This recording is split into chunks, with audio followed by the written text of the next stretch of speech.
I hired an investigator and discovered that my husband has been having an affair during his work trips, but I don't know what to do because we have two small kids, and he funds our lifestyle.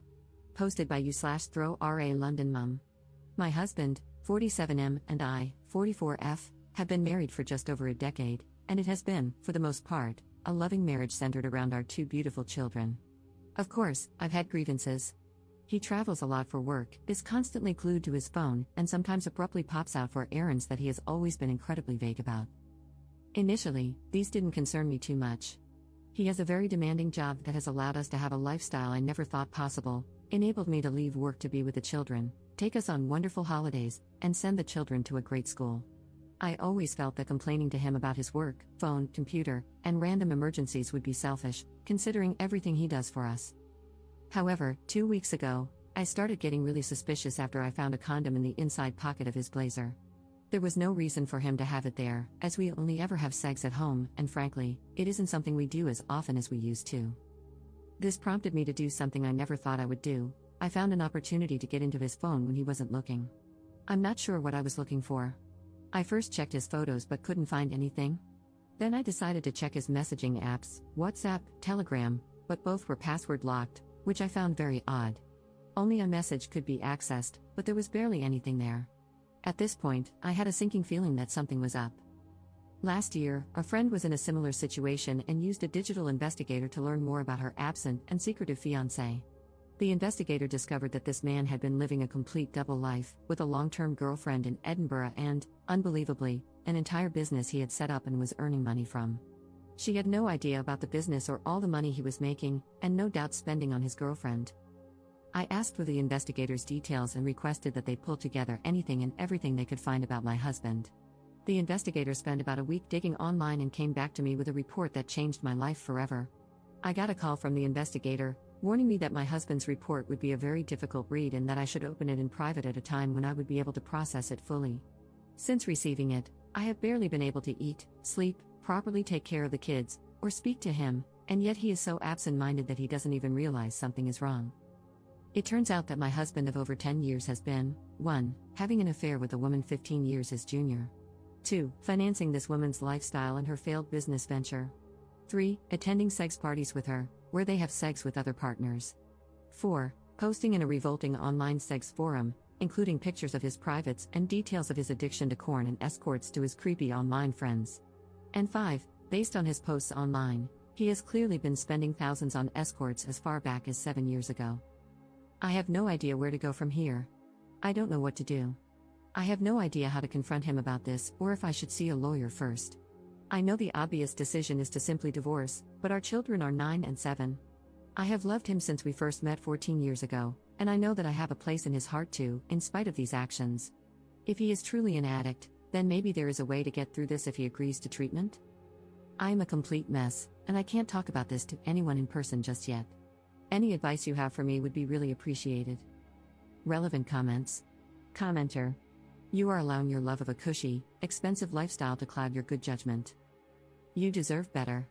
Your children deserve a happy home, which this will never be with a parent who is any kind of addict. You will lose respect for yourself if you stay. Your peace of mind will have been sold for 20 pieces of Gucci. Get through the holidays any way you can. If your hubby becomes suspicious, blame it on holiday stress. Give your kids one last nice holiday season. Right after the first of the year, call a few divorce attorneys and interview them. Bring the investigative reports.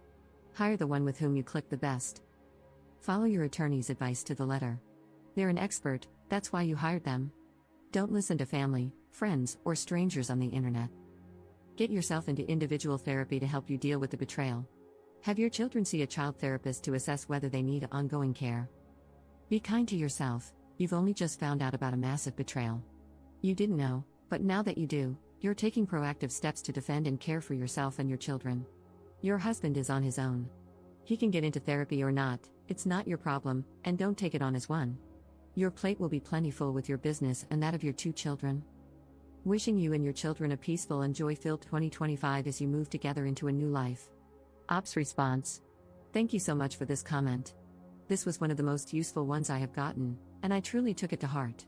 I have yet to get into therapy, as I simply haven't had time for it yet, but I am planning to the moment things start to slow down a bit.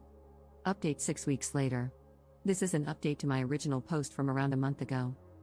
Firstly, I'd just like to thank almost every single one of you who has commented to offer me advice or messaged me privately.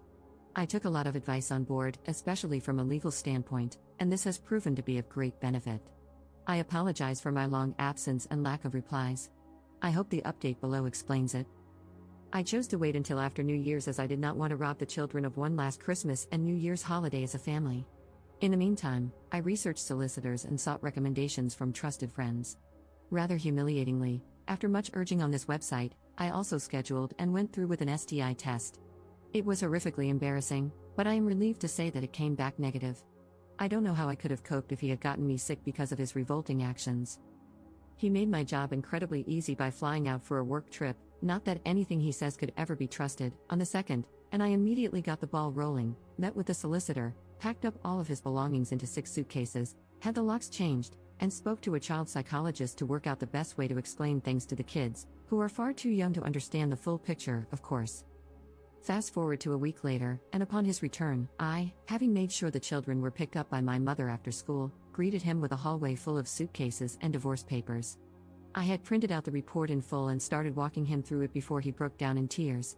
It was a compulsion, he was unbelievably stressed, and if I left him, he would have no choice but to marry the other woman, whereas he would end it immediately if I took him back. This last part was truly the nail in the coffin. I don't think he even realized just how manipulative a comment that was. After hours of back and forth and his groveling, he gave up.